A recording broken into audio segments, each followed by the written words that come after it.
Deixa eu começar o programa de hoje falando sobre Tribunal de Contas da União e Arthur Lira. Matheus, vamos lá. PT negociou vaga no TCU para apoiar Hugo Mota. Em política, gente, a política é uma delícia, não é? A política é uma delícia por quê?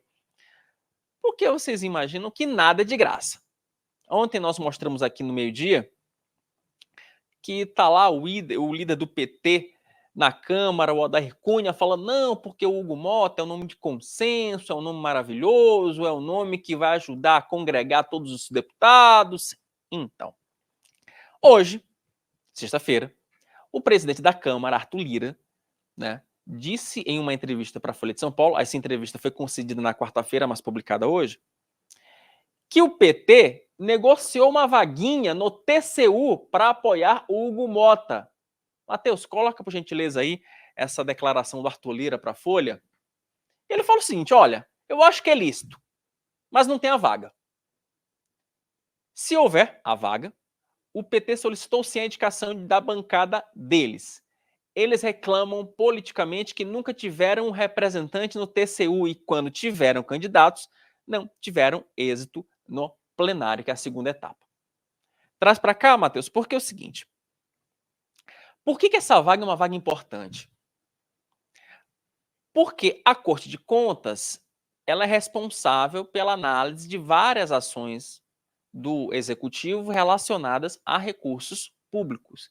E também é na Corte de Contas onde você analisa, por exemplo, a administração, né, das contas públicas por parte do governo federal. Então, é bom o PT ter esse poder. Só para a gente lembrar, foi graças a uma decisão do TCU que aquela licitação da SECOM foi para o espaço. Então, assim, vejam o poder que tem um ministro do TCU. E fora que os ministros do TCU também têm aquele carguinho, né, vitalício. Eles ficam até os 75 anos. Até 2027 vão abrir 2 vagas. Tá? As de Haroldo Cedrais e Augusto Nardes, que se aposentam, respectivamente, em 2026 e 2027. Deixa eu trazer para cá o nosso Rodolfo Borges, né, que já está com a gente aqui.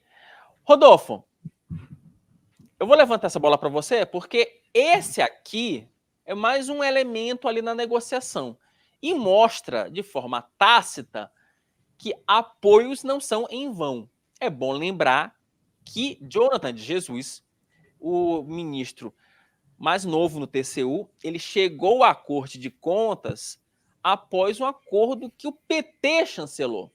Ou seja, o PT apoiou o Jonathan e agora, trocando bem miúdos, está cobrando a fatura e cobra a fatura pelo Arthur Lira. Boa tarde. Boa tarde, Wilson. Boa tarde para a nossa audiência.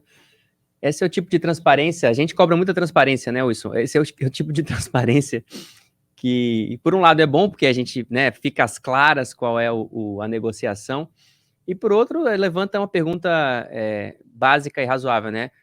Qual é o interesse do PT ou de qualquer outro partido de indicar alguém para o TCU?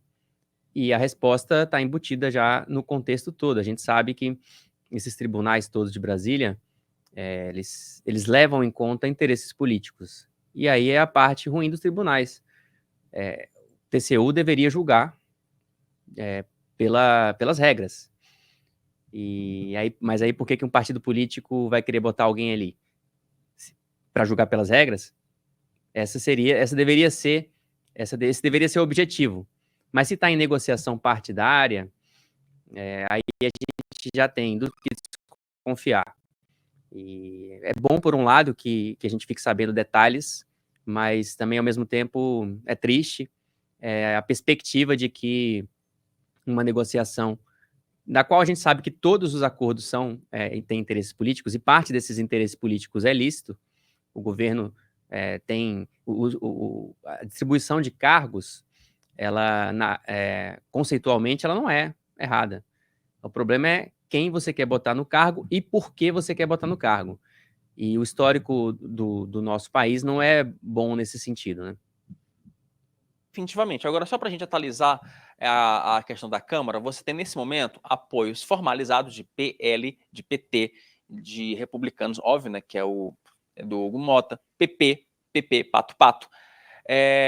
O União Brasil vai endossar a candidatura do Hugo Mota. Ontem ficou aquela questão meio nebulosa, porque o Eumar Nascimento desistiu, mas não desistiu, o partido retirou, mas não retirou, ficou uma coisa meio nebulosa, só para a gente explicar direitinho. Ficou no oficial, olha, o Eumar Nascimento é que vai tomar a decisão dele. Mas na prática, gente, ele já, para não ficar mal com todo mundo, então o União Brasil fez ali um aceno pro Eumar Nascimento.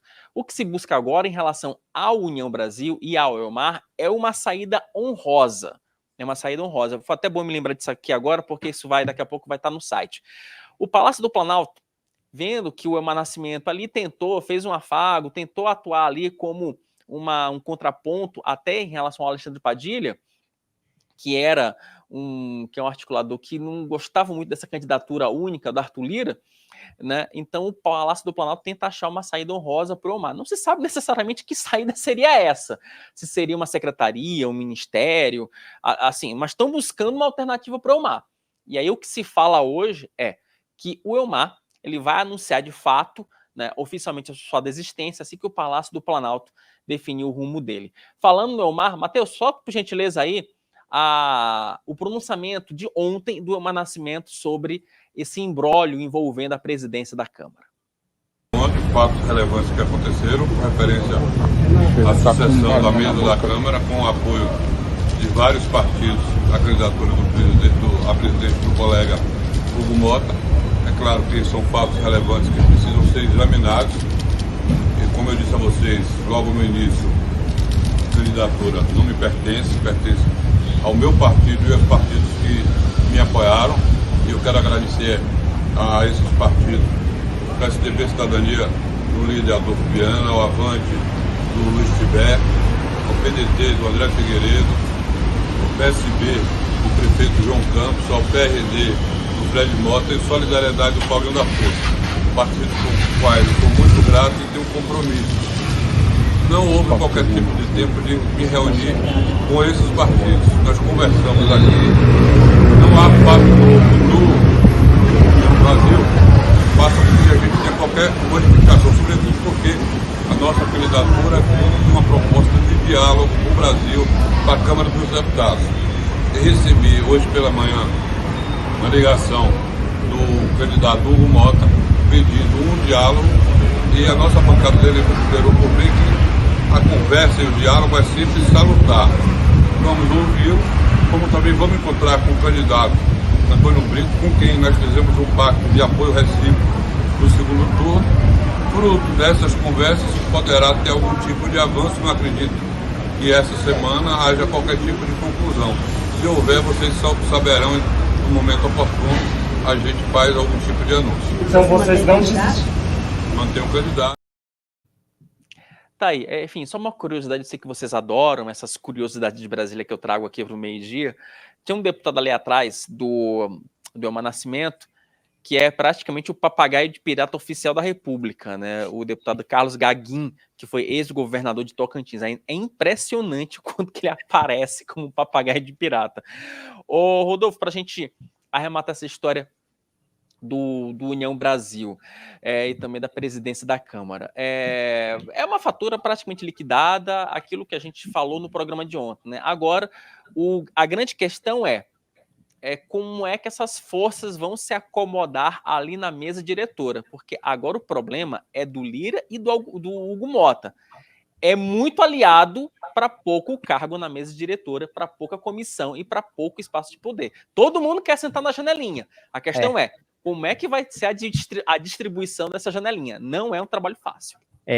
Isso todo mundo vai ficar satisfeito com a janela que ocupar, né, na cadeira que sentar. E tem esse detalhe, né, Wilson? Estava ali o ACM Neto e o Antônio Rueda. O União Brasil é o partido do governador Ronaldo Caiado, que estava dando recado para o Lula ontem, na reunião com os governadores. E aí é curioso isso, né? Porque é isso, na Câmara está todo mundo junto ou querendo estar junto, e aí tem essa questão de que o Eumar, apesar de ele já ter, na prática, assumido aí a derrota, ele tem que fazer um jogo ainda, porque, de fato, o União Brasil ainda precisa se realocar.